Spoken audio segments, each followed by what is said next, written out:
Hai, Assalamualaikum warahmatullahi taala wabarakatuh. 2-3 hari ini kita dikejutkan dengan dengan apa yang dikatakan oleh Perdana Menteri bahawa beliau diugut dan berisiko tinggi, diancam mungkin oleh siapa? Wallahu alam. Tak tahulah siapa yang ugut, yang ancam tu, sehingga pihak keselamatan, Ketua Polis Negara membuat kenyataan mempertingkatkan kawalan keselamatan kepada Perdana Menteri. Itu cerita dia. Hilang kawan lah kerana satu perkara, menyokong perjuangan Palestin. Betul tak betul, hanya dia saja yang tahu. Kalau kita ikut balik kenyataan Anwar Ibrahim tentang Palestin ini, tidaklah sekeras mana pun. Beliau tidak pun mengecam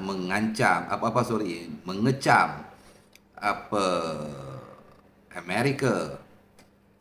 Beliau tidak pun mengutuk perbuatan yang dilakukan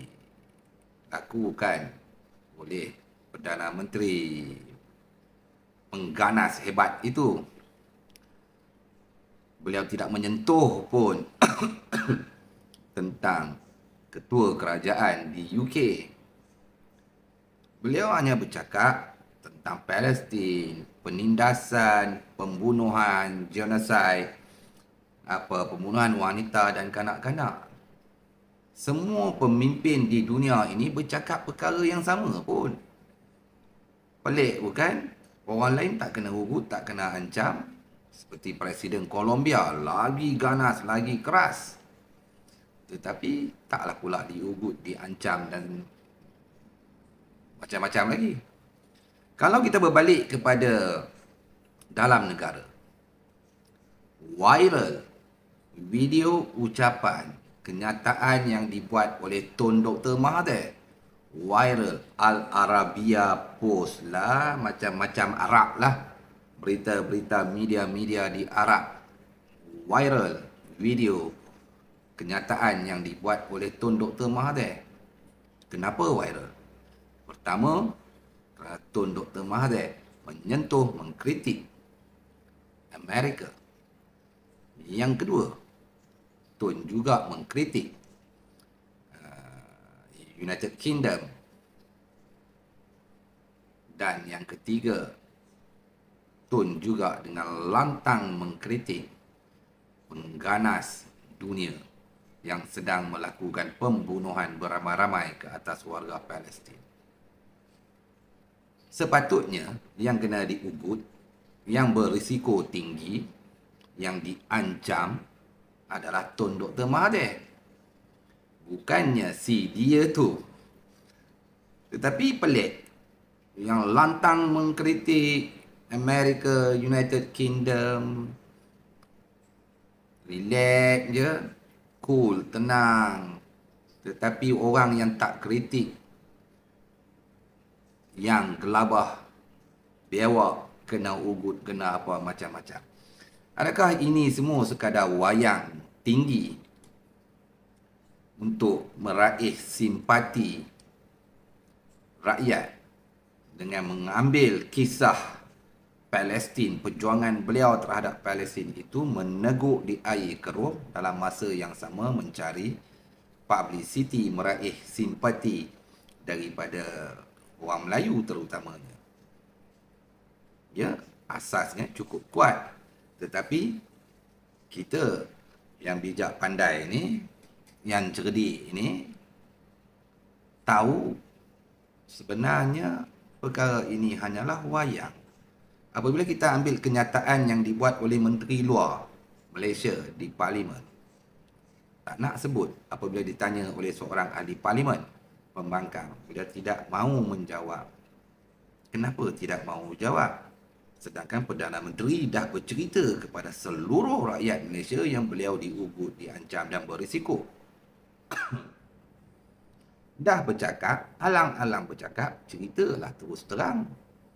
Ini cerita tergantung, seperti gambar Hindustan ataupun gambar Hindustan lah. Tengah syok pumpam 2 jam setengah kita menonton gambar Hindustan itu, akhirnya cerita itu dimatikan begitu saja, tergantung. Siapa yang jahat kita pun tak tahu, siapa yang baik sebenarnya pun kita 50-50. Itu selalu berlaku di dalam filem-filem Bollywood. Tapi ini cerita perjuangan rakyat Palestin. Janganlah kita mempolitikkan perjuangan rakyat Palestin. Kalau kita sokong betul-betul. Sokonglah secara ikhlas. Bukannya hanya berdegar-degar, bercakap, kemudian kita meneguk di air yang keruh dan bercerita pula yang bukan-bukan kepada rakyat Malaysia. Lagi saya nak sentuh adalah tentang perhimpunan 16,000 yang hadir di stadium Axiata Bukit Jalil.